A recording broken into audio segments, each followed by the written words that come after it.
বিভিন্ন স্বাদের গল্প শুনতে এক্ষুনি সাবস্ক্রাইব করুন আমাদের এই ইউটিউব চ্যানেল ফিকশন হান্ট। নমস্কার বন্ধুরা, আমি আর্য আছি আপনার সাথে এবং আপনি শুনছেন ফিকশন হান্ট। ফিকশন হান্টে আজ শুনবেন সুলেখিকা ইশিকা হাজরার কাহিনী সত্তা। আমাদের আজকের গল্প পাঠে রয়েছে সায়ন্তন এবং গল্পের সূত্রধার আমি আর্য। শুরু হচ্ছে আমাদের আজকের গল্প ইশিকা হাজরার কাহিনী সত্তা।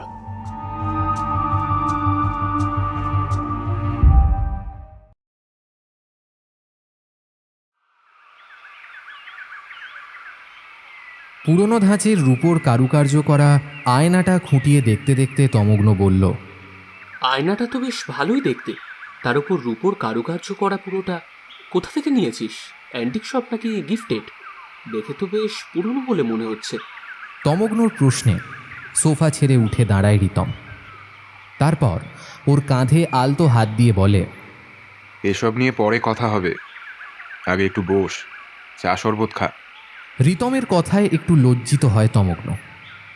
কিছু না বলে শান্ত হয়ে বসে পড়ে সোফার ওপরে। আসলে ছোটবেলার বন্ধু যে বড় হওয়ার সাথে সাথে নিজের মন মানসিকতার পরিবর্তন ঘটিয়ে ফেলেছে, সেটাই আনন্দের মধ্যে ভুলে গিয়েছিল তমগ্ন রায়। নিজেকে মুহূর্তের মধ্যে সংযমী করে নিয়ে রিতমের দিকে তাকাতেই রিতম এক কাপ চা ওর হাতে দিয়ে আর এক কাপ নিজে নিয়ে বলল, চাটা ঠান্ডা হয়ে যাবে, আগে চাটা খেয়ে নে, তারপর তোকে অনেক কিছু জানাবার আছে। সেসব না হয় ঠিক আছে, আগে বল হঠাৎ করে তুই কোথায় হারিয়ে গিয়েছিলিস? আর এই প্রশ্নটা গত 2 দিন ধরে কিন্তু আমি তোকে করে যাচ্ছি, তোর তরফ থেকে তো কোনো উত্তর নেই। মাঝের 2 বছর ফোনের নাম্বার এক্সচেঞ্জ করে নিয়েছিলিস, তাই যোগাযোগ করতে পারিনি। এদিকে বলছিস বিয়ে করেছিস, 1 বছর হতে চললো, তা তোর মতিগতি তো কিছুই বুঝতে পারছি না। আর তাছাড়া কাকিমাকেও তো দেখছি না, কাকুকেও দেখলাম ওই ঘরে ঘুমিয়ে আছে। কি ব্যাপার বলতো, কিছু লুকোচ্ছিস নাকি? তমগ্নর এতগুলো প্রশ্নে রিতমের মুখটা শক্ত হয়, যেন ঝড়ের পূর্ব মুহূর্তে নিজেকে একটু সামলে নিচ্ছে। রিতমকে চুপ করে থাকতে দেখে একটু চঞ্চল হয়ে ওঠে তমগ্ন, কিন্তু ছোট থেকে রিতমকে চেনায় ওর মনের ভাব কিছুটা বুঝতে পেরে ওকে নিজেকে গুছিয়ে নেওয়ার সময় দেয়। সেই কোন ছোটবেলা থেকে ওকে দেখছে তমগ্ন। ছেলেটা সব কিছুই ভালো, কিন্তু কথায় কথায় বড্ড ঘাবড়ে যায়, আর ঘাবড়ে গেলেই বা অপরপক্ষ থেকে একটু চাপ পেলেই কীরকম একটা শক্ত চোখ মুখ করে নিঃশ্বাস বন্ধ করে বসে থাকে। এখনও ঠিক তাই করছে। তাছাড়া বাড়ির সব দরজা জানলা বন্ধ, ঘরের মধ্যে কেমন একটা চাপা উগ্র গন্ধ ভেসে বেড়াচ্ছে। মাথার ওপর শব্দ করে ফ্যানটা ঘুরে চলেছে নিজের গতিতে। বাতাসের এই ঘূর্ণন গতিতে গন্ধটা আরও বেশি করে উল্টে পাল্টে নাকে ধাক্কা দিয়ে যাচ্ছে। তাছাড়া দিনের বেলাতেও এই গাছপালা ঘেরা বাড়িটাকে কেমন একটা অদ্ভুত মনে হচ্ছে। গত 2 মাস ধরে কলকাতা থেকে প্রায় ঘন্টা 2 পথ পাড়ি দিয়ে এই মফস্বল শহরে একটা এনজিওতে দুস্থ বাচ্চাদের পড়ানো শুরু করেছে তমগ্ন। পেশায় প্রাইমারি স্কুলের শিক্ষক হলেও নিজের মতো সময় করে সপ্তাহের 4টে দিন এখানে এসে বিনা পারিশ্রমিকে পড়িয়ে যায় ওর মনে হয় এই সব বাচ্চাগুলো ঠিকঠাক শিক্ষা পেলে ভবিষ্যতে গিয়ে অনেক বড় কিছু করবে। সেই রকমই একদিন সোমবারে পড়িয়ে বাড়ি ফেরার সময় পুরনো চৌরাস্তার মোড়ে দেখা হয় রিতমের সাথে। তবে সেদিনের সাক্ষাৎটা মোটেও স্বাভাবিকভাবে হয়নি। সেদিন বাচ্চাদের পড়িয়ে এনজিওর কিছু দরকারি কাজ সেরে বেরোতে বেরোতে রাত 10টা পেরিয়ে গিয়েছিল। এদিকে আকাশেরও মুখ কালো, একরাশ মেঘ জমা করেছে তার পেটে। হয়তো কিছুক্ষণ পরে আকাশের পেট ফেটে বৃষ্টি এসে ভিজিয়ে দিয়ে যাবে রুক্ষ হয়ে থাকা পৃথিবীকে। তাই দ্রুত বাড়ি ফেরার জন্য ফাঁকা রাস্তায় বেশ ভালোই স্পিডে বাইক ছুটিয়ে দেয় তমগ্ন। কিন্তু পুরনো চৌরাস্তার মোড়টার কাছে বাঁক নিতেই কয়েকটা কুকুরের শোরগোল কানে আসে। গাড়ির স্পিডটা একটু কম করে দেয়। স্ট্রিট লাইটের আলোয় সামনে যতটা দেখা যায় তাতে দেখল কতগুলো কুকুর গোল হয়ে কোনো একজনকে ঘিরে রয়েছে, আর তাকে কেন্দ্র করেই ঘেউ ঘেউ করে ডেকে চলেছে কুকুরগুলো। ব্যাপারটা ভালো করে বোঝার জন্য গাড়ি নিয়ে সামনের দিকে এগিয়ে যায় আর এগোতেই দেখতে পায় প্রায় 10-12টা কুকুর একটা লোককে ঘিরে ধরে দাঁড়িয়ে রয়েছে। আর ব্যক্তিটা ভয়ে জড়সড় হয়ে একেবারে কুঁকড়ে রাস্তার সাথে মিশে যাওয়ার আপ্রাণ চেষ্টা করে চলেছে। যতই হোক অন্ধকার রাস্তায় বিপদে পড়া মানুষজনকে তো আর ছেড়ে যাওয়া যায় না, তাই ব্যক্তিটিকে অতগুলো কুকুরের মাঝখান থেকে সরিয়ে আনার জন্য নিজেই বাইক থামিয়ে নেমে দাঁড়ালো। কুকুরগুলোর দৃষ্টি আকর্ষণ করার জন্য মুখে নানান শব্দ করতে লাগলো। হঠাৎ ওর অমন ডাকে ঘুরে তাকায় কুকুরগুলো। তমগ্ন সেই সুযোগে ব্যাগের মধ্যে সর্বদা রাখা একটা মেরি বিস্কুটের প্যাকেট বের করে তার থেকে কয়েকটা বিস্কুট বের করে সেদিকে ছুঁড়ে দিতেই কুকুরগুলো নিজেদের শিকার ফেলে রেখে বিস্কুট খাবার লোভে ওর কাছে এসে জড়ো হয়। ছোট থেকেই কুকুর বিড়াল সব কিছুর প্রতি ওর একটা আলাদা টান আছে, ভালোবাসা আছে। তাই ওই নির্বাক পশুগুলোকে সহজেই নিচের বশে করে নিতে পারে ও। কুকুরগুলো শান্ত হওয়ার পর হঠাৎ ওর চোখ গিয়ে পড়ে রাস্তার মাঝখানে জড়সড় হয়ে বসে থাকা ব্যক্তিটির দিকে। তমগ্ন এগিয়ে যায়। রাস্তার মাঝে হাঁটুতে মুখ গোঁজ করে বসে রয়েছে ব্যক্তিটি। তমগ্ন আলতো হাতে লোকটার কাঁধে চাপ দিতেই লোকটা ধর্মরিয়ে উঠে বসে।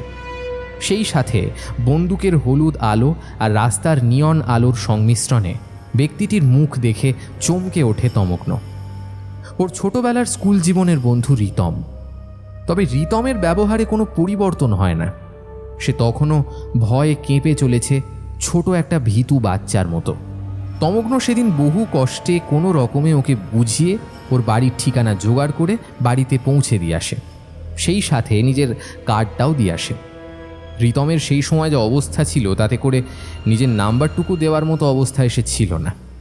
তাছাড়া বাড়িতে কাজের লোক ছাড়া আর কারোর সাথে দেখাও হয়নি। সেদিন রাতে বাড়ি ফিরে রিতমকে নিয়েই নানা কথা ভেবে কাটিয়েছিল। ভেবেছিল পরের দিন একটু সুস্থ হয়ে হয়তো ফোন করবে, কিন্তু না, সেই ঘটনার পর থেকে 2 দিন কেটে গেলেও সেসব কিছুই হয় না। কোনো ফোন বা মেসেজ কিছুই আসে না রিতমের তরফ থেকে। এদিকে স্কুলে বাচ্চাদের পরীক্ষা থাকায় এনজিওতে যাওয়ার সময় পায় না ও। মাঝে কয়েকবার রিতমের কথা মনে পড়লেও ওর ফোন নাম্বার না থাকায় ওর খোঁজ নেওয়া আর হয়ে ওঠে না। 3য় দিনের পর অবশ্য মেঘনা চাইতে জলের মতো একটা আননোন নাম্বারে ফোন আসে ওর কাছে। ট্রু কলারের দৌলতে তমগ্নর বুঝতে অসুবিধা হয় না ফোনটা রিতমের তরফ থেকেই এসেছে। সেদিন টুকটাক কথাবার্তায় তমগ্নর কেমন যেন একটা খটকা লাগে।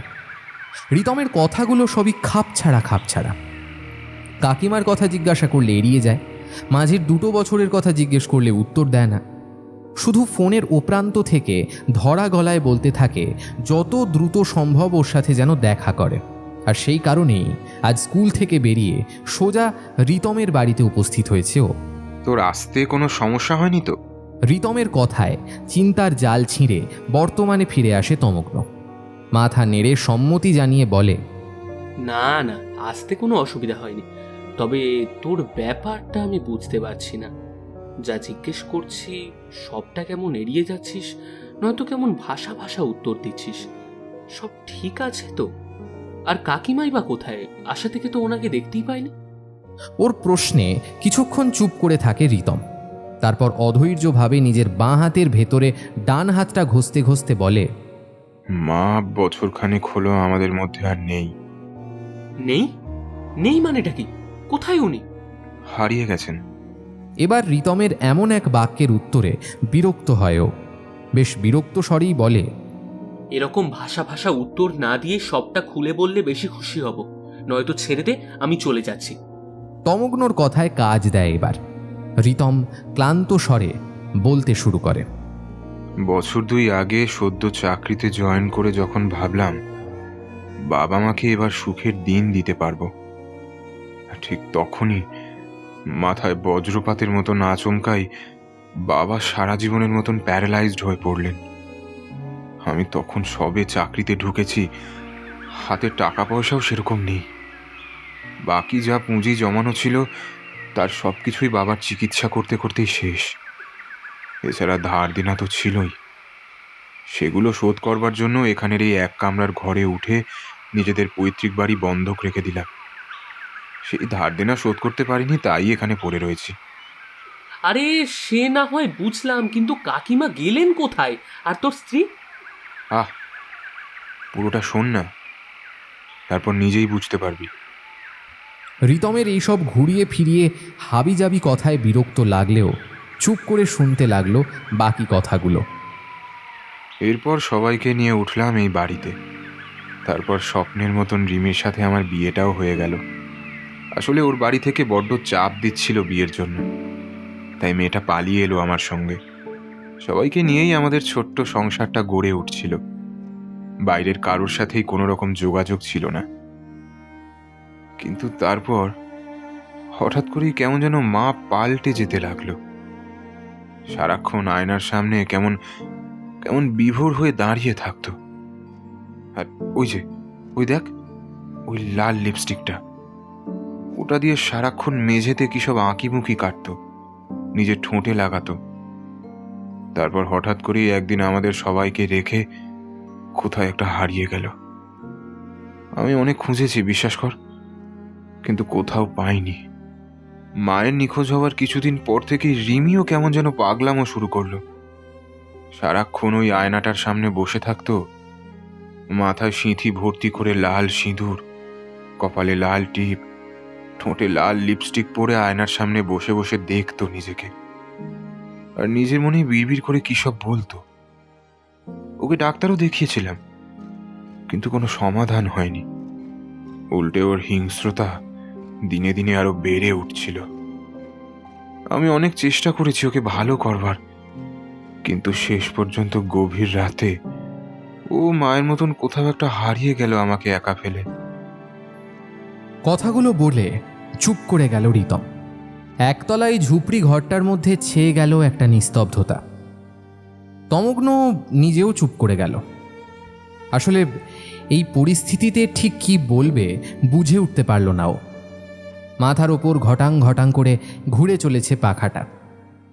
এমন সময় ওর চোখ গিয়ে পড়ল ওর বাঁ দিকের দেওয়ালে। লাল লিপস্টিক দিয়ে হিজিবিজি কি সব আঁকা রয়েছে। সেগুলো দেখে মনের মধ্যে কৌতূহল হয় ওর, তাই কিছু না বলে উঠে যায় দেওয়ালের সামনে। সাদা চুনের দেওয়ালে লাল টকটকে লিপস্টিকে আঁকা রয়েছে একটা ছেলের মুখ আর অনেকগুলো কুকুরের মুখ, সেই সাথে কতগুলো এলোমেলো শব্দ। তার একপাশে কালচে রঙের দাগ, যেটা দেওয়ালের এক জায়গায় গোল হয়ে রয়েছে। তার থেকে দুটো লাইন নিচের দিকে গড়িয়ে পড়েছে। এগুলো দেখে ভুরু কুঁচকে যায় তমগ্নর। সে জিজ্ঞাসা করে, পুলিশে কমপ্লেন করেছিলিস? হ্যাঁ, কি করব? এই যে রিমিকে বা কাকিমাকে খুঁজে পাওয়া যাচ্ছে না, সেই নিয়ে কোনো কমপ্লেন করেছিলিস? আর ওনাদের তরফ থেকে কি জানিয়েছে? হ্যাঁ, বলেছেন কোনো সন্ধান পেলে ওরা নিশ্চয়ই জানাবেন। আচ্ছা, এই আঁকাগুলো কে এঁকেছে? রিতম তমগ্নর পাশে দাঁড়িয়ে আঁকাগুলোর দিকে তাকিয়ে বলল, রিমি। ওই তো সারাদিন এইসব করতো, আমি বারণ করলেও শুনতো না। ওদের কথার মাঝেই বাইরে কতগুলো কুকুর একসাথে ডেকে উঠতেই তমগ্নর গা ঘেঁষে দাঁড়ালো রিতম। নিজের ঘামে ভেজা ডান হাত দিয়ে খামচে ধরল তমগ্নর ডান হাতটা। রিতমের এমন কাণ্ডে চমকে উঠল তমগ্ন।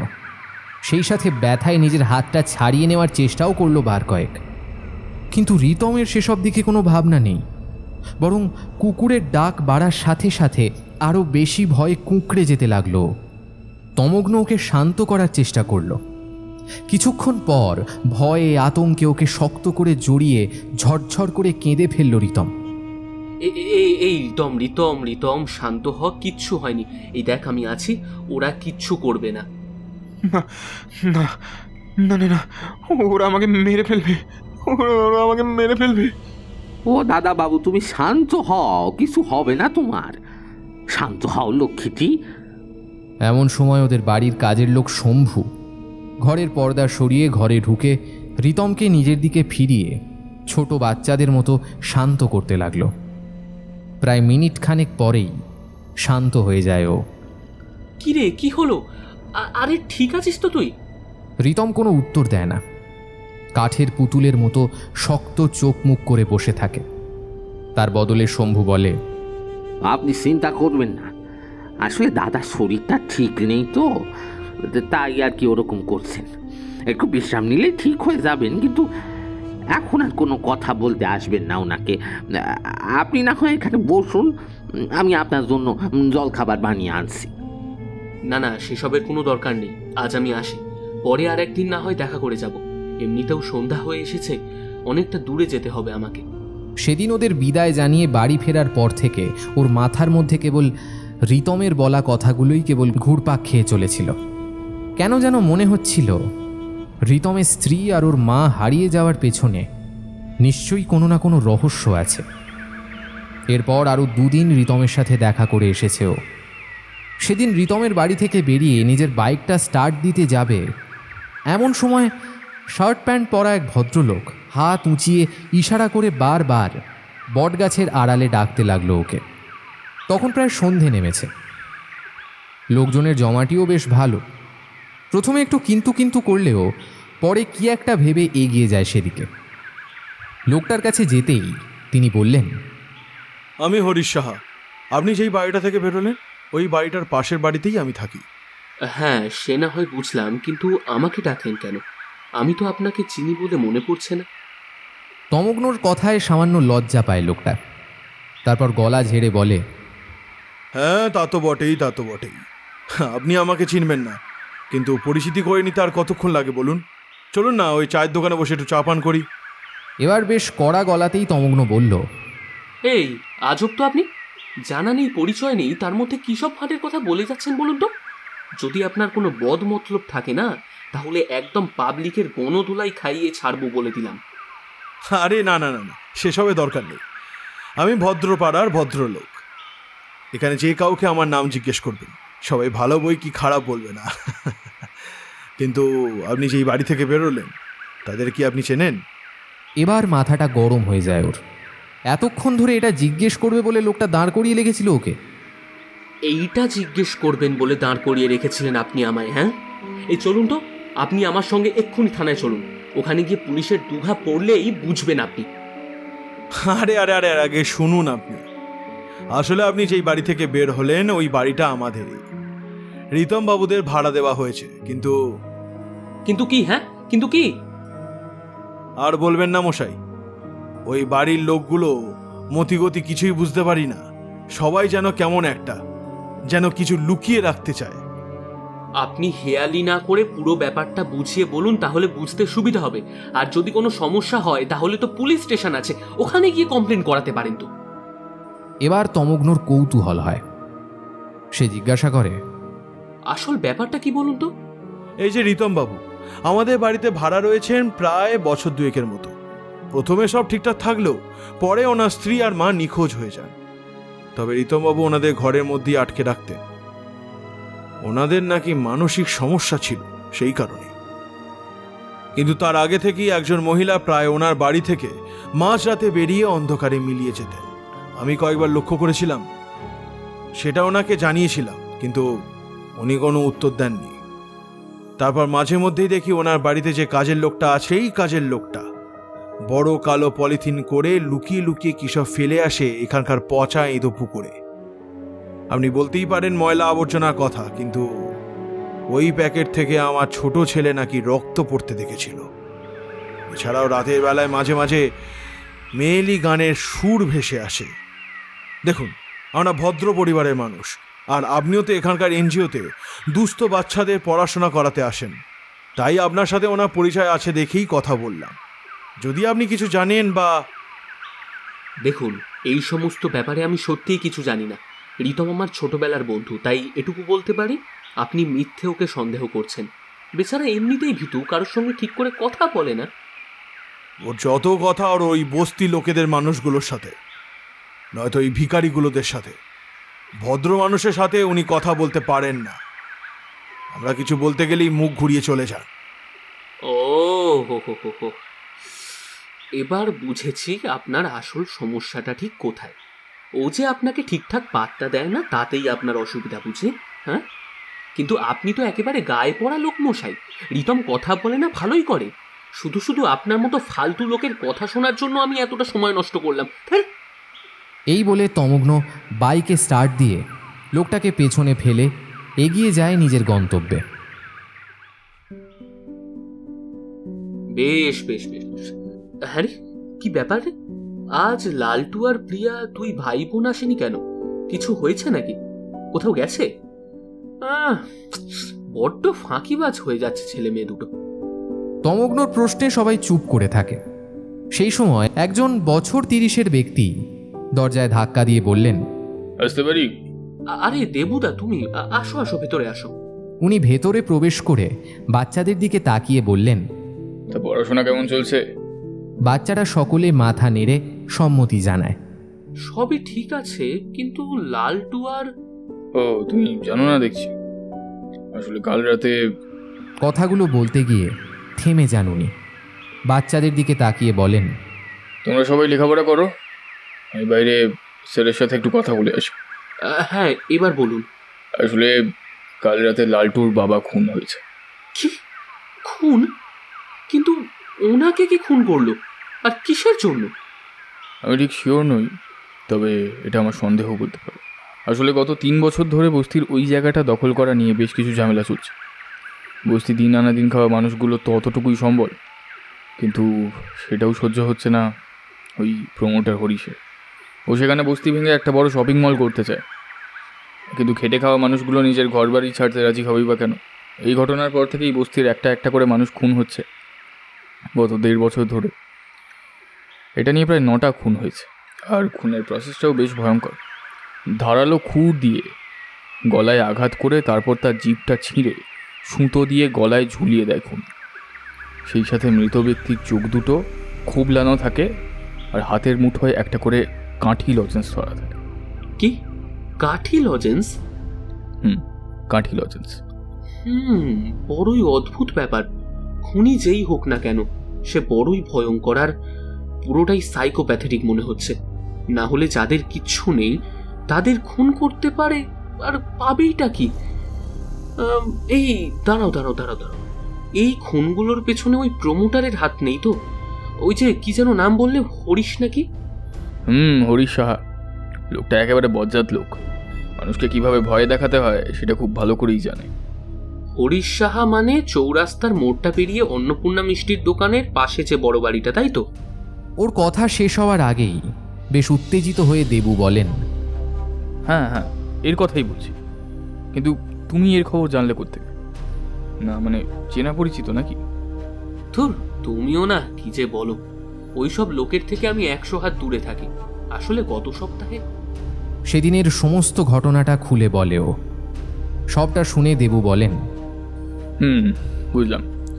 আমিও শুনেছি ওদের একতলার এই বাড়িটা ভেঙে ঘুপচি ঘর হবে, কিন্তু ওর বাবার নামে জায়গাটা থাকায় নাকি বেশ সমস্যা হচ্ছে। আসলে ওটাই ওদের পৈতৃক বাড়ি। ওর বাবা পরে টাকা পয়সা জমিয়ে নতুন করে ওদের ওই বাড়িটা বানিয়েছে, কিন্তু পুরনো স্মৃতি হিসেবে ওই পুরনো বাড়িটাকে রেখে দিয়েছে। উনি কিছুতেই বাড়িটা বিক্রি করতে চান না, আর সেটা নিয়েই বাপ ছেলের মধ্যে নাকি তুমুল ঝগড়া। আসলে ওদের বাড়ির কাজের মাসি আমাদের বাড়িতেও কাজ করতে আসেন। ওনার মুখেই আমার স্ত্রী এসব কথা শুনেছে। লোকটাকে আমার প্রথম থেকেই সুবিধার বলে মনে হয়নি। আমার বন্ধু রিতমকে ওখান থেকে বের করে দেওয়ার জন্যই হয়তো কাল আমাকে ডেকে এই কথাগুলো বলেছিলেন। কিন্তু সত্যিই যদি খুনগুলো ওই লোকটা করিয়ে থাকে, তাহলে রিতমও তো নিরাপদে নেই। ওই বাড়িটা নিজের দখলে করার জন্য রিতমের ভালো মন্দ কিছু একটা করতে বোধ করি লোকটার হাত কাঁপবে না। আচ্ছা, শুনেছিলাম এই বাড়িতে যিনি ভাড়া থাকেন, মানে তোমার বন্ধু রিতমের মা, তিনি নাকি নিখোঁজ হয়েছেন। তা উনি কি পুলিশকে একবার ইনফর্ম করেছেন? মানে হতে পারে এর পেছনে ওই হরিশ প্রমোটারেরই হাত আছে। জানি না, আসলে ছেলেটা এমন ভাষা উত্তর দিচ্ছে যে কিছুই বুঝে উঠতে পারছি না। ভাবছি আজ একবার দেখা করে যাব। হ্যাঁ, তাই দেখা করে যাও। তবে আরও একটা অদ্ভুত ঘটনা জানো? জানি এই ঘটনার সাথে এই সম্পর্ক কিছু নেই, একদম আলাদা, তবুও... আরে বলোই না, কি হয়েছে? আরে আমাদের পাড়ায় যত সব কুকুর ছিল, অনেকগুলো তার মধ্যে হাওয়া হয়ে গেছে। ওই স্কুলের ধারের কাছে ঝোপটায় একটা কুকুরের মাথা কাটা লাশ পাওয়া গেছে। আবার তার মুখে কিসব লাল রং দিয়ে কিসব আঁকিমুখি আঁকা।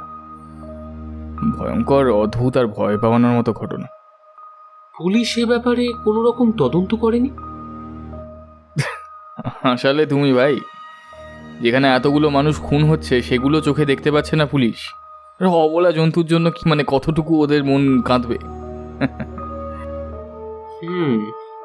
দেবুদার সাথে কথা বলে বাচ্চাদের তাড়াতাড়ি ছুটি দিয়ে সেদিনই রিতমের বাড়ি এসে হাজির হয় ও। রিতম, রিতম, এই রিতম, রিতম, এই রিতম। কিন্তু মিনিট পাঁচেক ধরে দরজায় ধাক্কা দিয়েও কোনো সাড়া পায় না তমগ্ন। সন্ধে নেমেছে কিছুক্ষণ হলো। মেন রাস্তায় অফিস ফেরত কয়েকজন মানুষ কিংবা কোচিং ফিরতি ছেলেমেয়েদের কোলাহলে জমজমাট হয়ে রয়েছে রাস্তাটা। তবে রিতমের ভাড়া বাড়ির এদিকটা বেশ শুনশান, লোকের আনাগোনা সেরকম নেই বললেই চলে।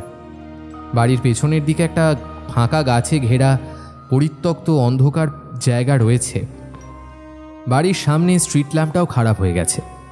সব মিলিয়ে একেবারে যেন অন্ধকারে তলিয়ে গেছে বাড়িটা।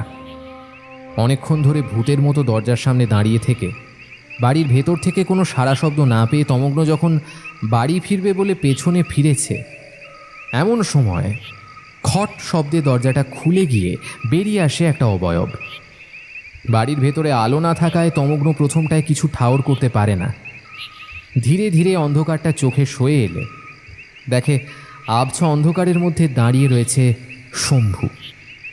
ওর মুখে কোনো প্রতিক্রিয়া নেই, কেবল ওকে দেখে যান্ত্রিক গলায় বলল, দাদা ভেতরে আসছে, আপনি আমার সাথে আসুন। শম্ভুর কথায় নিজের পকেট থেকে ফোনটা বের করে ফ্ল্যাশ লাইটটা অন করে ভেতরে প্রবেশ করল। আবারও আগের দিনের সেই উগ্র গন্ধটা নাকে ধাক্কা দিয়ে নিজের অস্তিত্ব বিস্তার করে দিল ওর মস্তিষ্ক পর্যন্ত। এই উগ্র গন্ধটা যে ঠিক কিসের বুঝতে পারে না ও। নিজের অন্যমনস্কতায় কখন যে ফোনের আলোটা ঘোরাতে ঘোরাতে রিতমের বাবা মুখের ওপর ফেলেছে বুঝতে পারেনি। হঠাৎ সেদিকে চোখ যাওয়ায় চমকে ওঠেও। একটা মৃত মানুষের মতো নিথর পড়ে আছেন উনি। কেবল তীক্ষ্ণ আলো চোখে পড়ার ফলে চোখের তারাগুলো চঞ্চল হয়ে উঠেছে। ওনার অসুবিধা হচ্ছে বুঝতে পেরে চট করে লাইটটা ওনার মুখের ওপর থেকে সরিয়ে নেয় তমগ্ন। তারপর কি মনে হতে হাঁটু ভাঁজ করে ওনার পাশে বসে জিজ্ঞাসা করে, কাকু, কাকু চিনতে পারছো আমাকে? ওর কথায় চোখ দুটোর অস্থিরতা আরও বেড়ে ওঠে, কিন্তু মুখে কোনো উত্তর দিতে পারলেন না তিনি। তবে চোখের ইশারায় বারবার কিছু একটা বোঝানোর জন্য আপ্রাণ চেষ্টা করে চলেছেন, কিন্তু মুখে কিছু বলতে পারলেন না। কেবল একটা গোঁ গোঁ শব্দ ভেসে এলো ওনার গলা থেকে। তমগ্ন ছলো ছলো চোখে ওনার দিকে তাকিয়ে শক্ত করে চেপে ধরল ওনার হাতটা। ওর মনে পড়ে যায় ছোটবেলায় মাঝে মাঝেই ওনার কাছে বসে গল্প শুনত ও আর রিতম। তারপর মাঝে মধ্যেই লুকিয়ে লুকিয়ে কালো আর অরেঞ্জ লজেন্স এনে দিত দুজনকে। কখনো কখনো দুজনকে সাইকেলে চাপিয়ে ঘুরতেও নিয়ে যেতেন। ফলে ফেলে আসা পুরনো দিনগুলোর কথা ভেবে একটা চাপা কান্নার স্রোত বুকের মধ্যে দলা পাকিয়ে ওঠে। কিরে তুই না বলে কই সন্ধ্যাবেলা হঠাৎ করে এখানে যে কিছু হয়েছে নাকি? আচমকা প্রশ্নটা ভেসে আসতে ভয়ে পেছনে ফিরে তাকায় তমগ্ন। পেছনে তাকিয়ে দেখে রিতম মূর্তির মতো শীতল দৃষ্টি নিয়ে দাঁড়িয়ে রয়েছে। আচমকা ডাকে প্রথমে খানিক চমকে উঠলেও তৎক্ষণাৎ চোখের জল লুকিয়ে নিজেকে সামলে নিয়ে কোনো রকমের ধরা গলায় বলে, না না, আমার আবার কি হবে? আসলে এনজিওতে বাচ্চাগুলোকে পড়িয়ে ফেরার সময় ভাবলাম তোর সাথে একটু দেখা করে যাই। কিন্তু এ কি, তোর হাতে এসব কি করে হলো? আর কপালেও তো ব্যান্ডেজ করা, কি করে পেলি এত আঘাত? পড়ে গিয়েছিলিস নাকি নাকি অন্য কিছু? আরে চুপ করে দাঁড়িয়ে আছিস, মুখের দিকে তাকিয়ে এরকম, আরে কিছু বল। রিতম উত্তর দেওয়ার আগেই শম্ভু জোর গলায় বলল, কাল হরিশ বাবু রাস্তার মাঝে দাদার সাথে কথা বলতে বলতে এক পর্যায়ে বিনা কারণে তর্কাতর্কি শুরু করে দেন। উনি বলেন দাদা নাকি ওর বাবাকে বোকা বানিয়ে এই বাড়িটা দখল করে নিছে। দাদা ওনাকে শান্তভাবে বোঝানোর ব্যর্থ চেষ্টা করে। উনি তো শান্ত হন না, উল্টে আরো বেশি চোটপাট শুরু করে দেন।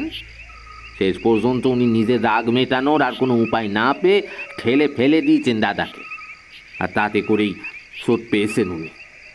শম্ভুর কথাগুলো শুনতে শুনতে রাগে চোয়াল শক্ত হয়ে ওঠে তমগ্নর। ওদের দিকে তাকিয়ে রাগী গলায় জিজ্ঞাসা করল, কি কি সব বলছো? এই এই রিতম, এই কথাগুলো কি সত্যি নাকি? ওই হরিশ লোকটা সত্যি তোকে ধাক্কা দিয়ে ফেলে দিয়েছে নাকি? প্রশ্নে রিতম উত্তর দেয় না, চোখ নামিয়ে নিয়ে শুধু মাথা নাড়িয়ে সম্মতি জানায়। তমগ্ন দাঁতে দাঁত চেপে বলে, এত সাহস কি করে হয় লোকটার? আর তোর গায়ে হাত তুললো, তুই সবটা মুখ বুঝে মেনেও নিলি? তোদের আশকারা পেয়ে পেয়ে লোকটা এতটা বার বেড়েছে।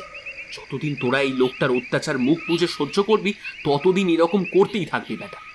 তার চেয়ে ভালো চল আজকে গিয়ে পুলিশে একটা কমপ্লেন করে আসবি। ওই লোকটা মোটেও সুবিধার নয়। শুধু শুধু ওই বদ লোকটার অত্যাচার সহ্য করছিস কেন তুই? হ্যাঁ, কেন করছিস? আর এক মুহূর্তও তোকে এখানে থাকতে দেবো না আমি। আমার সাথে তুই আজই আমার বাড়ি চল। ভগবান, এটা কি হলো? ও বাবা গো, কে কোথায় আছো? আমার কি সর্বনাশ হলো গো, কি সর্বনাশ হলো! ওদের কথার মাঝে আচমকা এক মহিলার চিৎকারে চুপ করে যায় ওরা। তখনও পাশের বাড়ি থেকে ভেসে আসছে একজন মহিলার ভয়ার্ত কণ্ঠে আর্ত চিৎকার। কি হলো? কে চিৎকার করছেন? তার সাথে আরো লোকের কোলাহল আসছে বলে মনে হচ্ছে না? শম্ভু আগের মতোই ঠান্ডা স্বরে জবাব দিল, কিন্তু উনি চিৎকার করছেন কেন? কোনো বিপদে পড়লেন নাকি? লোকটা আবার নিজের স্ত্রীকেও মারধর করতে শুরু করে দিয়েছে হয়তো। লোকটা যেমন, তাতে ওর পক্ষে কোনো কিছুই করা অসম্ভব নয়। জানি না, হঠাৎ করে উনি কেন এরকম করছেন বুঝতে পারছি না। চল একবার বাইরেটা বেরিয়ে দেখে আসি। ওরা তিনজন যখন হরিশবাবুর বাড়ির সামনে গিয়ে দাঁড়ালো, ততক্ষণে আশেপাশের বাড়ির লোকেরা ভিড় জমিয়েছে। পুলিশের গাড়ি এসেও দাঁড়িয়েছে। ভিড়ের মধ্যে সকলের মুখে কৌতূহল আর ভয়ের ছাপ স্পষ্ট। সকলেই নিজেদের মধ্যে কিছু একটা নিয়ে গুঞ্জন করে চলেছে।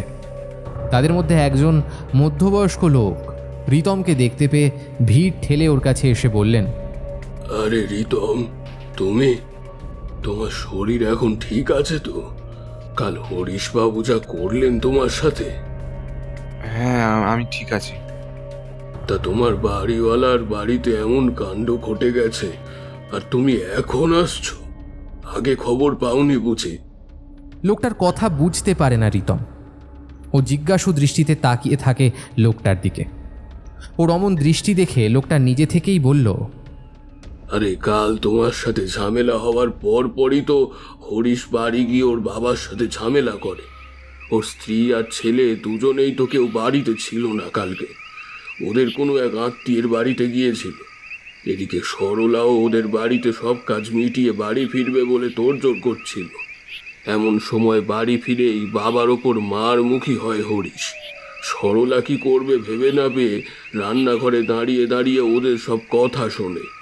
হরিশ ওর বাবাকে বলে বুড়ো বয়সে সম্পত্তির ওপর লোভ না রেখে সব সম্পত্তি ওর নামে করে দিতে, না করে দিলে ওনাকে প্রাণে মেরে ফেলবে। অবশ্য আমি কানে শুনিনি, এসব সরলাই আমাদের বলেছিল কালকে। কিন্তু মুখের কথা সত্যি করে দিয়ে হরিশ যে সত্যি সত্যি নিজের বাপকে মেরে ফেলবে, এটা আর কে জানতো। নিজের বাবার গলায় ফাঁস দিয়ে খুন করে নিজে গা চাপা দিয়ে লুকিয়ে পড়েছে। কাল ঝগড়ার শেষে হরিশ রেগে মেগে কোথাও একটা বেরিয়ে যাওয়ার পর সরলা বুড়ো মানুষটাকে খেতে দিয়ে নিজের বাড়ি ফিরে যায়। আজ সকালে ওদের বাড়িতে কাজ করতে গিয়ে দরজায় চাবি ঝুলতে দেখে সে ফিরে এসেছিল। ভেবেছিল বাড়িতে কেউ হয়তো নেই। সেই সময় যে ওর সন্দেহ হয়নি তা নয়, তবে বড় লোকদের মতিগতি বোঝা তো আর আমাদের মতো সাধারণ মানুষদের কমও নয়। তাই এসব নিয়ে বেশি কিছু ভাবেনি।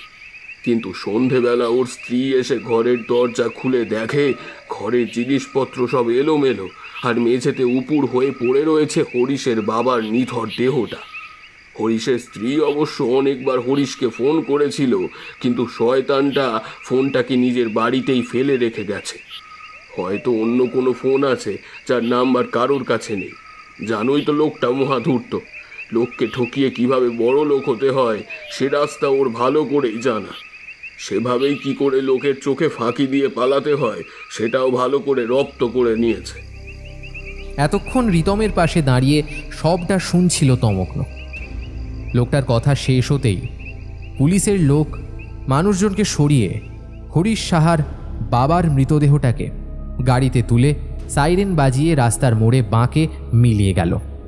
সাথে জেরা করার জন্য নিয়ে যায় হরিশের স্ত্রী আর ছেলেকে। কৌতূহলী মানুষজনও নিজেদের মতো করে কথা বলতে বলতে ভিড় পাতলা করে নিজেদের বাড়ির দিকে এগিয়ে যায়। নিমেষের মধ্যে জায়গাটা ফাঁকা হয়ে গেল। পড়ে রইল কেবল ওরা তিনজন। ওদের তিনজনের কারোর মুখেই কোনো কথা নেই। রিতমই নিস্তব্ধতা ভেঙে বলল, আর এখানে দাঁড়িয়ে থেকে লাভ নেই, বুঝলি? চল ভিতরে চল। আকাশের অবস্থাটাও ভালো নেই, রাতও হয়েছে, বৃষ্টিটাও জোরেই আসবে বলে মনে হচ্ছে। তুই বরং এক কাজ কর, আজকের রাতটা এখানেই থেকে যা। রিতমের কথায় মুখ তুলে একবার আকাশের দিকে তাকায়ও। আকাশ কালো করে মেঘ জমেছে, যে কোনো সময় হয়তো বৃষ্টি নামবে। আর তাছাড়া এতটা রাস্তা যেতেও সময় লাগবে অনেকটা। সব কিছু ভাবনা চিন্তা করেও বলল, ঠিক আছে চল, এমনিতেও কাল রবিবার, স্কুল ছুটি, কালকের দিনটা না হয় তোর সাথেই কাটাবো। রিতম ওর কথা শুনে শুধু হাসে, কোনো উত্তর দেয় না। বাড়ি ফিরে রাতের খাওয়া সেরে আগের দিনের ঘরটাতে ঢুকে থমকে যায় তমগ্ন। ঘরের মধ্যে ছড়িয়ে ছিটিয়ে রাখা কতগুলো শাড়ি, হাতের চুড়ি, খোঁপায় দেওয়ার রূপোর কাঁটা, কাজল, আলতা, নুপুর, লিপস্টিক, এক কথায় মেয়েদের সাজের সব প্রসাধনী খাটে চেয়ারে ছড়িয়ে রাখা। সেই সাথে খালি দেশলাইয়ের বাক্স, ছিঁড়ে যাওয়া ছেলেদের মানি ব্যাগ, শার্টের বোতাম, মদের বোতল, লাঠি, একটা ঘড়ি, সেই সাথে আরও বেশ কিছু অপ্রয়োজনীয় বস্তু মেঝেতে পড়ে গড়াগড়ি খাচ্ছে। সব কিছুর মধ্যে ঘড়িটা বড় চেনা চেনা লাগে তমগ্নর। কোথায় যে দেখেছে মনে করে উঠতে পারে না।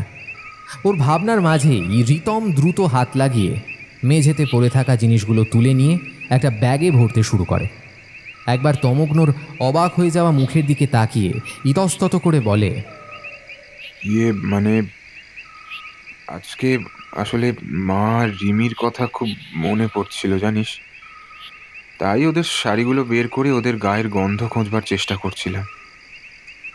ওদের স্মৃতি বলতে তো এটুকুই, ওগুলোই আঁকড়ে ধরে বেঁচে আছি। জানি না হঠাৎ করে কোথা থেকে কি হয়ে গেল, সবই আমার ভাগ্য, বুঝলি? কথাটা বলেই চোখের কোণে জমে থাকা জলটা মুছে নেয় রিতম। তমগ্ন কিছু বলে না, শুধু একটা দীর্ঘশ্বাস ফেলে, ওর কাঁধের ওপর হাত রাখে। এই পরিস্থিতিতে কী বা বলার থাকতে পারে ওর? রাতের খাবার পর থেকেই কেমন একটা আলস্য ভাব ঘিরে ধরে তমগ্নর শরীরে। চোখের পাতা ভারী হয়ে আসে, তাও অলস ভাব নিয়ে কোনো মতে রিতমের সাথে গল্প করার ব্যর্থ চেষ্টা চালিয়ে যায়। কিন্তু কখন যে কথার মাঝেই ঘুমিয়ে পড়েছিল বুঝতে পারে না ও। মাঝরাতে ঘুমের মধ্যেই নুপুরের ছন্দ কানে আসতেই চোখ মেলে তাকিয়ে দেখার চেষ্টা করে। ওর অবচেতন মনে স্পষ্টভাবে বুঝতে পারে ঘরের ভেতর থেকেই ভেসে আসছে শব্দটা, কিন্তু কিছুতেই চোখ মেলে তাকাতে পারে না ও। শুধু পাশ ফিরে দেখতে পায় গরমের মধ্যেও পা থেকে মাথা পর্যন্ত চাদর চাপা দিয়ে রিতম ঘুমোচ্ছে। আর সেই শব্দটা ধীরে ধীরে দরজার দিকে এগিয়ে গিয়ে খট করে দরজার ছিটকিনি খুলে মিলিয়ে যায় বহু দূরে। পরের দিন খুব ভোরে ঘুম ভেঙে উঠে পড়লেও পাশে রিতমকে দেখতে পায় না তমগ্ন। বাইরে থেকে ওর গলার স্বর ভেসে আসে, নিজের বাবার সাথে গল্প করছে ও। তবে সে গল্প একতরফা। তমগ্ন ওদের আর বিরক্ত করে না, বিছানায় বসে বসে ঘরের যাবতীয় জিনিস লক্ষ্য করতে থাকে।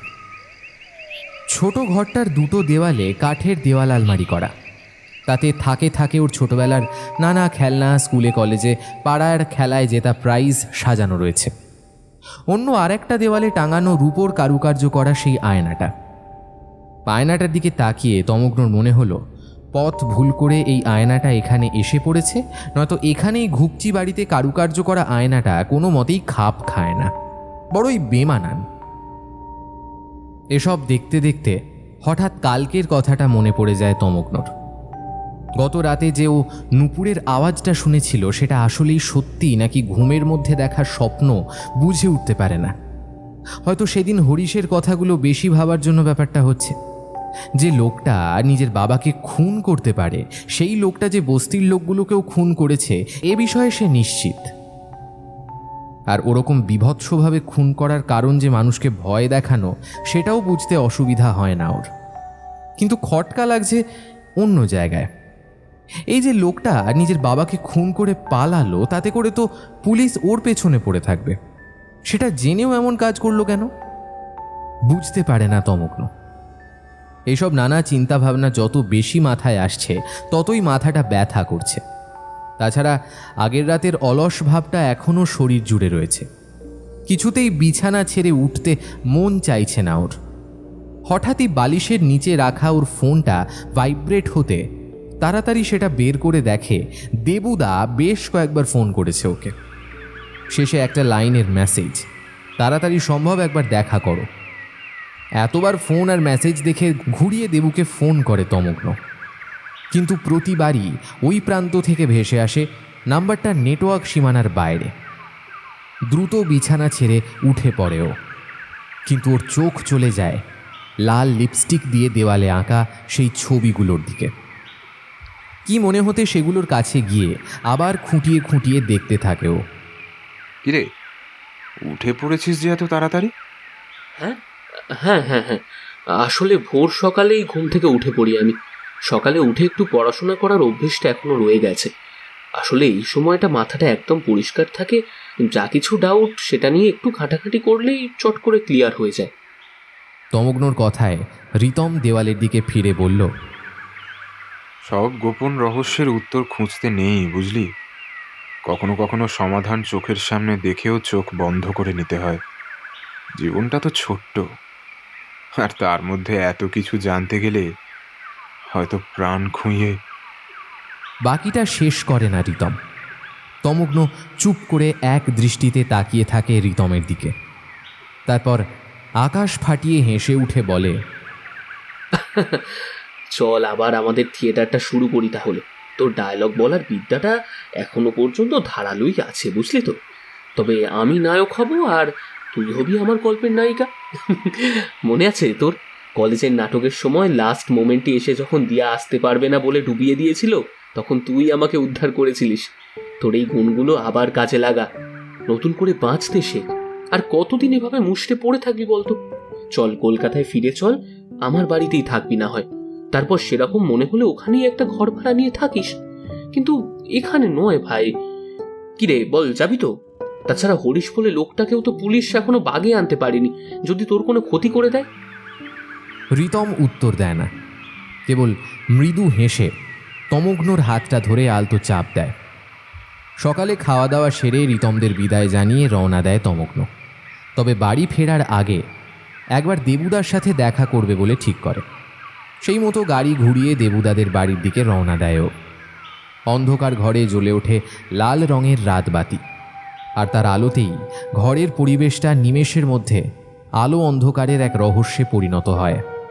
সেই আলোতেই একটা অবয়ব অত্যন্ত যত্ন করে শাড়ি ভাঁজ করে জড়িয়ে নেয় গায়ে, হাতে চুড়ি, কপালে টিপ পরে আয়নায় দেখে নেয় নিজের মুখটা।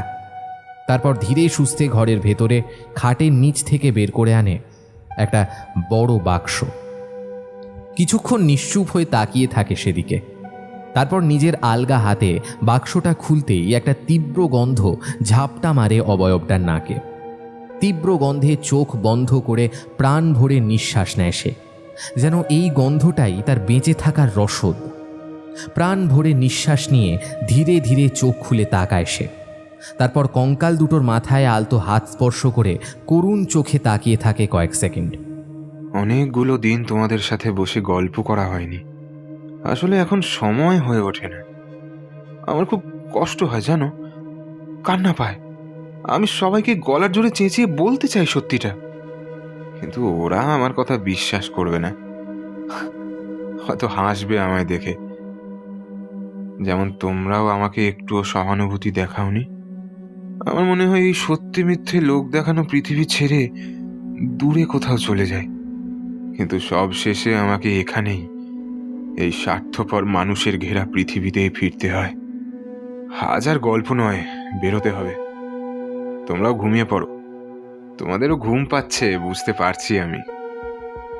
কথাগুলো বলে মুচকি হেসে সস্নেহে দুটো কঙ্কালের মাথায় চুমু খেয়ে আগের মতোই বাক্সটা বন্ধ করে ঢুকিয়ে দেয় বিছানার নিচে। তারপর উঠে দাঁড়িয়ে আয়নায় নিজেকে দেখে মাথায় লম্বা ঘোমটাটা ঠিক করে টেনে নিয়ে দরজা খুলে বেরিয়ে পড়ে স্ট্রিট লাইটের আলোয় মোড়া ফাঁকা রাস্তায়। অবয়বটা ঘোমটার আড়ালেই চেয়ে দেখে নেয় ফাঁকা রাস্তাটা। মাঝরাতে কোনো প্রাণের অস্তিত্ব কোথাও নেই, শুধু কয়েকটা কুকুর রাস্তার এদিক ওদিকে শুয়ে পড়ে রয়েছে। তারাও নারীটির পায়ের ধ্বনিত নুপুরের শব্দে একবার চোখ মেলে তাকিয়ে আবারও ডুব দেয় ঘুমের মধ্যে।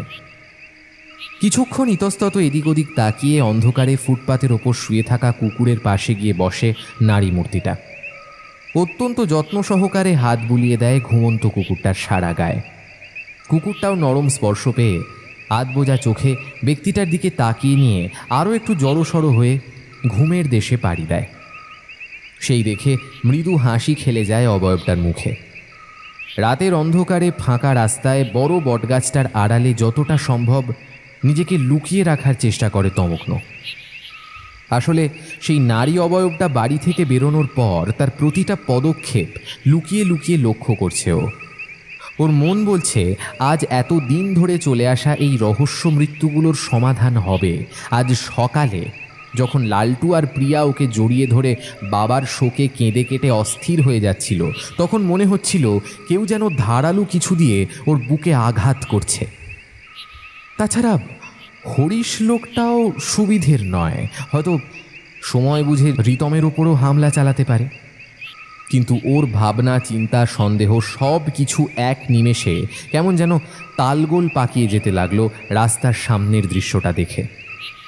নারী মূর্তিটা ধীরে ধীরে নিজের কোমরের কাছ থেকে শাড়ির আড়ালে লুকিয়ে রাখা একটা ধারালো অস্ত্র বের করে আনে নিঃশব্দে। তারপর স্ট্রিট লাইটের আলোয় একবার ঘুরিয়ে ফিরিয়ে দেখে নেয় তার তীক্ষ্ণতা। সেই সাথে ঘোমটার আড়ালে লুকিয়ে থাকা তার মুখে ফুটে ওঠে বাঁকা পৈশাচিক হাসি। তারপর চোখের নিমেষে সজোরে ছুরিটা বসিয়ে দেয় কুকুরটার গলা বরাবর, আর সেই রক্তের ছিটে ফোঁটা ছিটকে এসে ছোপ ছোপ দাগ ফেলে নারীটার সারা শরীরে। কয়েক সেকেন্ডের আর্তচিৎকার করে নিথর হয়ে যায় কুকুরটার প্রাণহীন দেহ। সামনের নৃশংস দৃশ্য দেখে নিজের অজান্তেই মুখে হাত চাপা দিয়ে মৃদু চিৎকার করে ওঠে তমগ্ন। এ কি? চোখের সামনে এমন নৃশংস ঘটনা আগে কখনো দেখেনি। ওর মনে হতে লাগলো হয়তো এক্ষুনি জ্ঞান হারিয়ে লুটিয়ে পড়বে মাটিতে, পেটের ভেতরে সব কিছু গুলিয়ে বমি হয়ে যাবে, নিজেকে কেমন অসুস্থ মনে হতে লাগলো ওর। ততক্ষণে ফাঁকা জায়গায় ওর মৃদু চিৎকার পৌঁছে গেছে নারী অবয়বটির কানে। কুকুরের নিথর দেহটা পা দিয়ে সামান্য সরিয়ে উঠে দাঁড়ায়, তার মুখ বট গাছের দিকেই।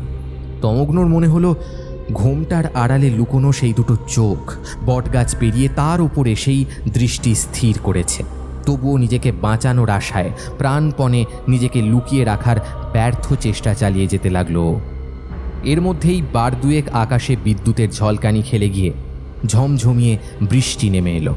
সেই সাথে অন্ধকারকে স্বাগত জানিয়ে স্ট্রিট লাইটের আলোটা দপ করে নিভে গিয়ে এক অপার্থিব স্তব্ধতা নেমে এলো জায়গাটা জুড়ে। তমগ্ন নিঃশ্বাস আটকে রেখেছে, অপেক্ষা করছে নারীটির পরবর্তী পদক্ষেপের জন্য। 1 মিনিট, 2 মিনিট, 3 মিনিট এই করে সময় পেরিয়ে যায়, কিন্তু বৃষ্টির শব্দ ছাড়া আর কোনো কিছুই তার কানে আসে না। তমগ্ন মনে মনে ভাবে হয়তো নিজেকে বাঁচাতে অন্ধকারে সুযোগ নিয়ে সে পালিয়েছে, তাই নিজেও যত দ্রুত সম্ভব জায়গাটা ছেড়ে যাওয়ার জন্য পেছনে ঘুরতেই বা কিছুর সাথে বরং বলা ভালো কারোর সাথে ধাক্কা খেয়ে হকচকিয়ে উঠে স্থির হয়ে গেল। বৃষ্টির জলে ভিজে গিয়ে ঠান্ডার কারণেই হোক কিংবা ভয়ই হোক, তমগ্ন শরীরটা থরথর করে কাঁপতে লাগলো। শরীরের ভার সামলাতে না পেরে বটগাছের ওপর নিজের শরীরটা ভর দিয়ে মৃত্যুর জন্য অপেক্ষা করতে লাগলো।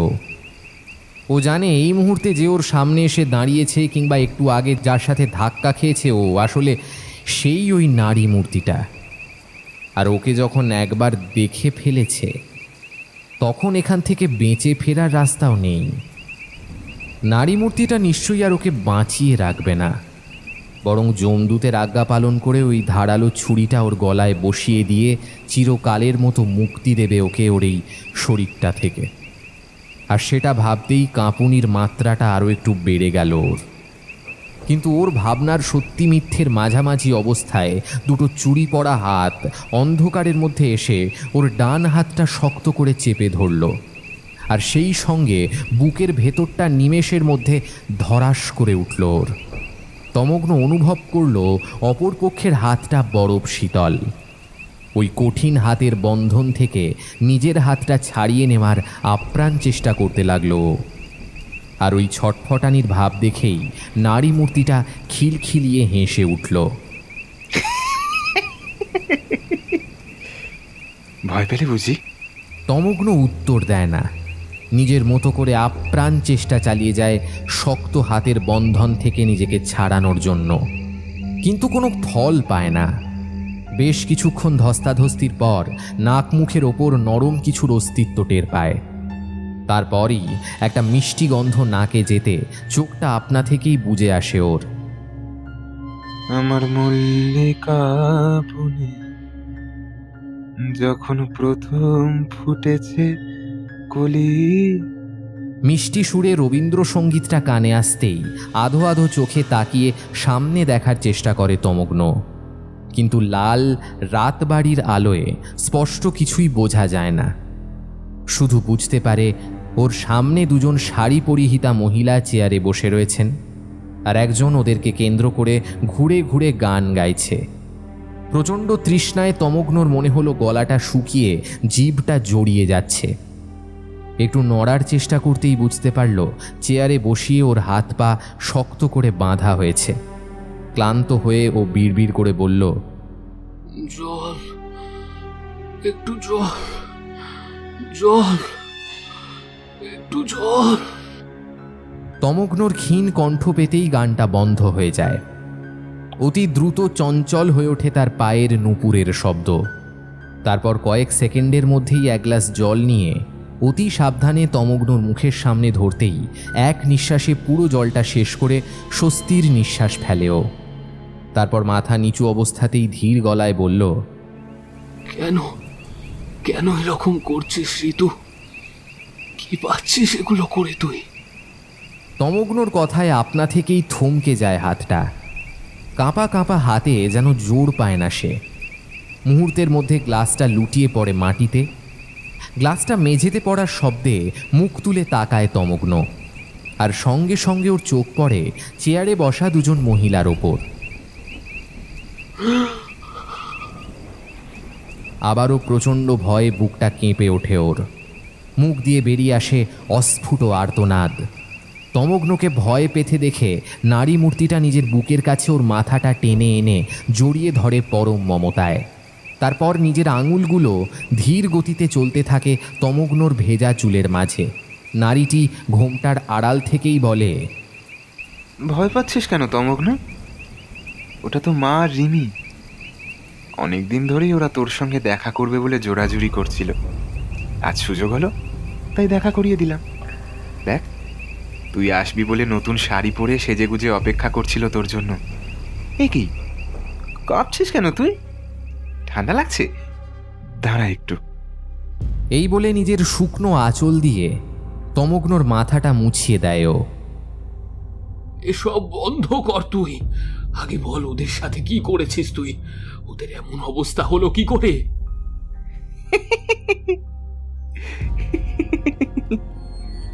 খিলখিলিয়ে হেসে ওঠে নারীটি। তারপর নিজের ঘোমটা খুলে ফেলে জ্বলন্ত দৃষ্টিতে তাকায় তমগ্নর দিকে। তমগ্ন দেখে রিতমের ঠোঁটে লাল লিপস্টিক, কপালে টিপ, মাথার চুল এলোমেলো হয়ে কপালে পড়ে রয়েছে, চোখ দুটোয় কাজল ল্যাপটানো। তমগ্নকে একভাবে তাকিয়ে থাকতে দেখে মৃদু হাসি খেলে যায় ওর মুখে। তারপর লজ্জামাখা নারী কণ্ঠে বলে, আমার সব সাজ তো তোর জন্যই। এতদিন তোকে মনের গোপনে রেখে ভালোবেসে গেছি। প্রতিটা মুহূর্ত অপেক্ষা করেছি তোর জন্য। কিন্তু আমি জানতাম আমার ভালোবাসার মর্যাদা তুই কোনোদিনও দিবি না। শুধু তুই কেন, গোটা সমাজই দিত না। মা বাবা দুজনেই জানতো আমার শরীর পুরুষের হলেও মনটা নারীর। ওরা জানতো আমি ক্রিকেট ফুটবল বাদ দিয়ে খেলনাবাটি খেলতে বেশি পছন্দ করি। আমি ঠোঁটে লিপস্টিক পরে আয়নার সামনে ঘন্টার পর ঘন্টা নিজেকে দেখতে ভালোবাসি, কিন্তু মা কোনোদিনই আমাকে ওরকমভাবে চায়নি, জানিস তো।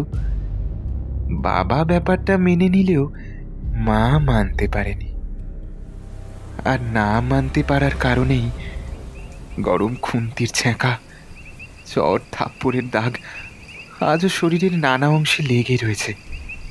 জানিস, ওই কলেজের নাটকের অংশ হিসেবে যখন তোর কাছে গিয়েছিলাম না, তখন আমার মনের সবকটা প্রজাপতি লাফিয়ে বেরিয়ে আসতে চাইছিল।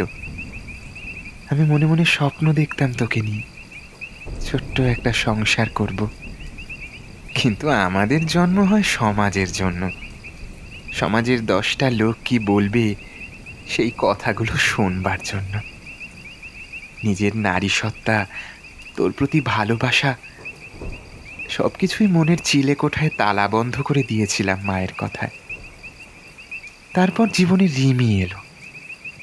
মেয়েটা বড্ড বেশি ভালোবাসতো আমাকে।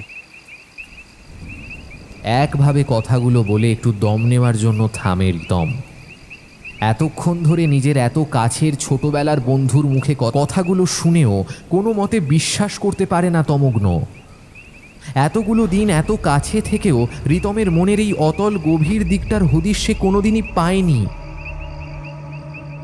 ও শান্ত গলায় জিজ্ঞাসা করে, ওদের এমন অবস্থা হলো কি করে? ওদের কথায় আমি আমার নারী সত্তার বিসর্জন দিয়ে পুরুষ হয়ে থাকার নাটকটা বেশি দিন চালিয়ে যেতে পারিনি। এতেই আবার মায়ের অশান্তি শুরু হয়। আমিও আর নিজেকে সামলাতে পারিনি, তাই একদিন ধারালো ছুরিটা চালিয়ে দিলাম ওনার গলায়। তবে রিমিকে আমি মারতে চাইনি, জানিস, কিন্তু মেয়েটা বরাবরের বোকা। বলছিল পুলিশকে সবটা জানিয়ে দেবে, তাই ওকেও বিদায় জানালাম। তারপর অ্যাসিডে স্নান করিয়ে ওদের চামড়া পুড়িয়ে বের করে আনলাম কঙ্কাল দুটো, আর সেটাকেই কেমিক্যালের প্রয়োগে যত্ন করে রেখে দিলাম আমার কাছে। আসলে যতই হোক ভালোবাসতাম তো ওদেরকে, ওদের ছেড়ে যে কিছুতেই থাকতে পারবো না আমি। রিতমের কথায় একটার পর একটা চমক পাচ্ছে ও, সেই সাথে বিস্ময়। আজ সকালে দেবুদার ডাক পেয়ে ওদের বাড়িতে ছুটে গিয়েছিল। দেবুদার কাছ থেকেও জানতে পেরেছিল মাল্টিপল ডিসঅর্ডারে ভুগছে রিতম। দেবুদার এক বন্ধুর কাছ থেকেই প্রায় বছর 2 চিকিৎসায় রয়েছে ও। তবে শেষ মাস 6 মধ্যে সুস্থ হয়ে উঠেছিল, আর কাকিমা মানে রিতমের মায়ের অনুরোধে সবটাই গোপনে চলছিল। তাছাড়া সেদিন রাতে ঘরের মেঝেতে যে ঘড়িটা ওর চেনা মনে হচ্ছিল, সেটাও কিছুদিন আগেই হরিশের হাতে লক্ষ্য করেছিল। সেই সাথে দেওয়ালের ছবিগুলো দেখেও সন্দেহ হয় ওর। মনে পড়ে গিয়েছিল ছোটবেলার একটা ঘটনা। তাছাড়া পুলিশ স্টেশনে গিয়েও খবর নিয়েছে ও। রিতম কারোর নামেই কোনো মিসিং ডায়েরি করায়নি। কিন্তু ওই বস্তির লোকগুলো কি অপরাধ করেছিল? আর ওই নিরীহ কুকুরগুলো, ওরাই বা কি করেছিল? ওদের এরকম নৃশংসভাবে খুন করলি কেন? আর ওই হরিশ বলে লোকটা, উনি কোথায় আছেন? তমগ্নর প্রশ্নে অট্টহাসি হেসে ওঠে রিতম। তারপর বলল, বস্তির লোকগুলো বড় হাতে, জানিস, আমার একদম পছন্দ হয় না ওদের। আজ পর্যন্ত যাদের যাদের আমি পরপারে যাবার রাস্তা সহজ করে দিয়েছি, তারা সবাই এক একটা নরকের কীট। 2 পয়সা রোজগার করবার ক্ষমতা নেই, আর নিজের বউ বাচ্চার উপর জুলুম চালাতো। তবে ওদের সবার সাথেই আমি বেশ ভাব করে নিয়েছিলাম। সেটা অবশ্য আমার কাজের সুবিধের জন্যই, যাতে আমাকে কেউ সন্দেহ না করতে পারে। জানিস, ওদের মরার পরও আমার শান্তি হতো না, তাই যে জিভ দিয়ে এত মিথ্যে কথা বলতো, সেটাই ছিঁড়ে ওদের গলায় পরিয়ে দিতাম। আর হাতে একটা করে লজেন্স। মানে ধর, তোর হাতের সামনে খাবার জিনিস আছে, কিন্তু তুই তার স্বাদ নিতে পারবি না। অবশ্য নরেন, মানে তোর ওই লালটু আর প্রিয়ার বাপটা ভালো ছিল, কিন্তু সেদিন রাতে ও আমার কুকুরটাকে মারতে দেখে ফেলেছিল। আমার আসল সত্তার কথা, আমার গোপন রহস্যের কথা জানতে পেরে গিয়েছিল, তাই ওকেও সরিয়ে দিলাম। যতই হোক, এত সহজে তো আর নিজের ব্যাপারে সবাইকে জানানো যায় না। আর ওই নিরীহ প্রাণী, মানে রাস্তার কুকুরগুলোর জন্য তোর খুব মায়া বল, অথচ তোর মনে নেই ওই রাস্তার কুকুরগুলো একদিন আমার সাথে কি করেছিল? মনে নেই না? আমার পায়ের মাংস খুবলে নিয়েছিল, কতগুলো ইঞ্জেকশন নিতে হয়েছিল, তোর মনে নেই না? তোর মনে নেই না ঠিক কতটা কষ্ট ভোগ করতে হয়েছিল আমাকে? তমগ্নর মনে পড়ে যায় অনেক দিন আগের সেই ঘটনাটা। ক্লাস 8-এ কোচিং থেকে বাড়ি ফেরার সময় পাগলা কুকুরের খপ্পরে পড়েছিল রিতম। এমনিতেই ভীতু, তার ওপর হঠাৎ কুকুরের তাড়া খেয়ে এবড়ো খেবড়ো রাস্তায় ছুটতে গিয়ে হোঁচট খেয়ে মুখ থুবড়ে পড়ে যায়। আর সেই সুযোগে ওর পায়ের মাংস খুবলে নেয় পাগলা কুকুরটা। সেই থেকেই বড় আতঙ্ক কুকুরের প্রতি। কিন্তু সেই আতঙ্ক থেকে যে এতগুলো নিরীহ প্রাণকে বিনা কারণে শেষ করে দেবে, সেটা ভাবতে পারেনি তমগ্ন। ও আবার কাঁপা কাঁপা গলায় জিজ্ঞাসা করে, আর আর হরিশ? এই যে বাড়ির পিছনে পুঁতে রেখেছি ওকে, ওই শয়তানটার জন্য বেচারা বুড়োটাকেও মরতে হলো। ভেবেছিলাম শান্তভাবে খুন করে মাটি চাপা দিয়ে দেব, কিন্তু বুড়োটা দেখে ফেললো জানিস তো। আর তোকে তো আগেই বলেছি, কোনো কাজের প্রমাণ আমি রাখি না। তুই বুঝতে পারছিস না তুই ঠিক কত বড় অপরাধ করেছিস? আর তোর ওই অপরাধে ওই শম্ভুও জড়িত নিশ্চয়ই। আমি তোর ভালোর জন্যই বলছি, এখনো সময় আছে, নিজের অপরাধ স্বীকার কর, তাহলে শাস্তি কমলেও কমতে পারে। আর যদি সেটা না করিস, আমি নিজে গিয়ে পুলিশকে ইনফর্ম করব। তমগ্নর কথায় খিলখিলিয়ে হেসে উঠে রিতম বলে, ধুর, এত সহজ নাকি সবটা? আমি তো জানতাম তুই সবটা জেনে গিয়েছিস। হ্যাঁ, তুই ঠিকই বলেছিস, শম্ভুদা সবটাই জানতো, আর ও সবটা জেনেই মোটা টাকার অঙ্কে নিজের মুখ বন্ধ করে রেখেছিল। তবে ওর কাজ আজ শেষ হয়েছে। বাইরের ঘরে ও সারা জীবনের জন্য নিশ্চিন্ত হয়ে ঘুমিয়ে পড়েছে। আর বাবাকেও মুক্তি দিলাম আজ। বেচারা দিনের পর দিন শুধু শুধু কষ্ট ভোগ করছিল। চোখের সামনে সবটা দেখেও মুখ ফুটে কিছু বলতে পারছিল না। রিতমের কথা শুনতে শুনতে গলার কাছটা কেমন জ্বলতে থাকে তমগ্নর। চোখ দুটো আপনা থেকেই বন্ধ হয়ে আসে। সেই সাথে অসহ্য যন্ত্রণা ছড়িয়ে পড়ে সারা শরীরে। রিতমের কথাগুলো অস্পষ্টভাবে কানে আসে। তমগ্নকে ঝিমিয়ে পড়তে দেখে রিতম করুণ গলায় বলল, আমি জানি তুই সজ্ঞানে কখনোই আমার সাথে শেষ পর্যন্ত থাকতে চাইবি না, কিন্তু 2 বছর পর তোকে আবার খুঁজে পেয়েছি, তাই শেষ মুহূর্তটা তোর সঙ্গেই থাকতে চেয়েছিলাম। শুধু শেষ মুহূর্ত নয়, আমি চাই আমার এই শরীরে প্রাণের স্পন্দন থেমে গেলে ওই দূর প্রান্তে যেখানে আকাশ গিয়ে সমুদ্রকে ছুঁয়েছে, সেখানে গিয়ে আবার আমার হাতটা শক্ত করে ধরবি তুই। ওখানে সমাজ থাকবে না, মা থাকবে না, রিমি থাকবে না, না থাকবে আমার মনের ভয়। কিরে, চুপ করে কেন? থাকবি তো বল। উত্তর দেয় না তমগ্ন। ওর শরীরটা চেয়ারে বসা অবস্থাতেই একদিকে কাত হয়ে পড়েছে। চোখে মুখে কষ্টের ছাপ স্পষ্ট। চোখের কোণ বেয়ে গড়িয়ে পড়েছে জলের ধারা। বুকের ওঠানামাও থেমেছে কয়েক মুহূর্ত আগে। তমগ্নর হেলে পড়া মুখটা দুহাতে ধরে এক দৃষ্টিতে তাকিয়ে থাকে রিতম। তারপর দুটো কঙ্কাল আর তমগ্নর নিথর দেহটা সাবধানে শুইয়ে দেয় বিছানার ওপর। টেবিল থেকে ধারালো ছুরিটা তুলে নিয়ে মুচকি হেসে ওদের দিকে একবার তাকিয়ে নিয়ে সেটা চালিয়ে দেয় নিজের বাঁ হাতের কবজির ওপর। হাত গড়িয়ে নেমে আসে রক্তের ধারা। তারপর ধীরে ধীরে চোখের সামনে সবটা ঝাপসা হতে হতে অন্ধকার নেমে আসে এক সময়। বহুবার তমগ্নকে ফোন করেও ফোনে পায় না দেবু। তমগ্নর কাছে রিতমের নামটা শুনে সেদিনই কেমন একটা খটকা লেগেছিল। কোথায় যে নামটা শুনেছিল মনে করতে পারে না। পরে ওর বন্ধু মনোবিদ সুমনকে ফোন করে নিজের খটকা দূর করে।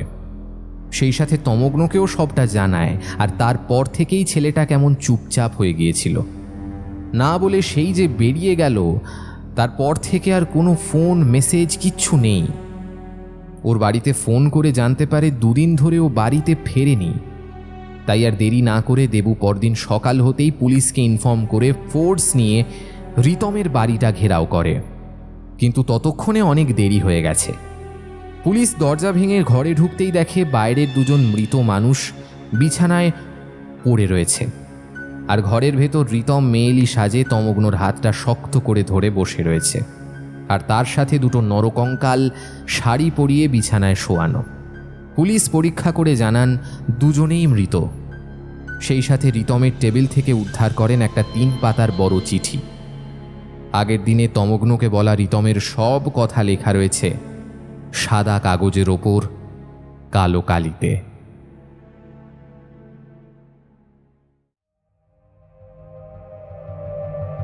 শুনছিলেন সত্তা, কলমে ইশিকা হাজরা। আমাদের আজকের গল্প পাঠে ছিল সায়ন্তন এবং অন্যান্য চরিত্রে শুভম, সৌমদীপ, ঋদ্ধি, তৃষা, সায়ন্তন এবং আমি আর্য। তাহলে কেমন লাগলো আমাদের আজকের গল্প নিশ্চয়ই জানাবেন আমাদের। কিভাবে জানাবেন? আমাদের কমেন্ট সেকশন আপনার জন্য খোলাই আছে, এবং তার সাথে আমাদের ফলো করতে পারেন আমাদের ফেসবুক এবং ইনস্টাগ্রামে। ফেসবুক এবং ইনস্টাগ্রাম লিঙ্ক থাকলো এই গল্পের ডেসক্রিপশন বক্সে। তাহলে আপনাদের সাথে আবার দেখা হচ্ছে কবে? সামনের সপ্তাহে। ততদিন খুব ভালো থাকবেন। শুভরাত্রি।